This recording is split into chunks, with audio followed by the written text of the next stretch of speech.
You hit a milestone. You post something online, and immediately you check your phone every 2 minutes. If the numbers are high, you feel like a king. If the screen stays silent, your mood drops completely. You think you are just sharing your life. Psychology calls it something else. External validation addiction. An invisible leash you hand to the world, allowing complete strangers to control your self-worth.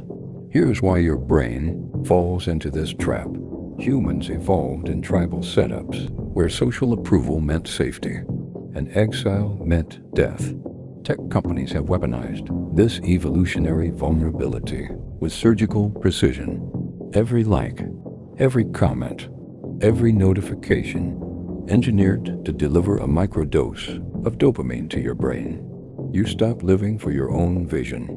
You start performing for an audience scripted entirely by what the crowd wants to see. But here's what this does to your foundation.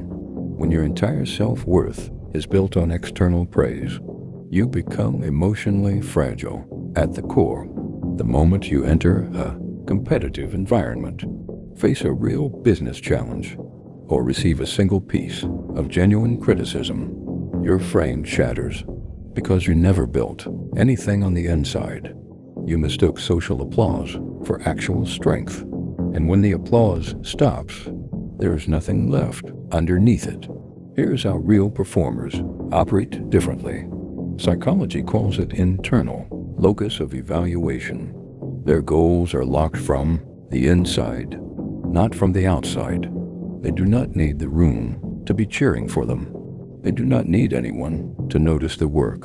They build their skills, their assets, their financial systems in complete silence, without posting a story about it. Because true dominance is not about being noticed by everyone. It is about being completely independent of the need to be noticed. Here is the practical technique that rewires this immediately. The 24-hour ghost rule. When you hit a milestone or take a real step forward, do not tell anyone. Do not post anything for 24 hours. Let the energy sit inside you. Let it become fuel for the next move, instead of converting it into a performance for someone else's consumption. Because the moment you post it, the dopamine comes from their reaction, not from what you actually built. And over time, you start building for the reaction, not for the result. Break the leash today. Type autonomy in the comments if you are breaking the validation trap.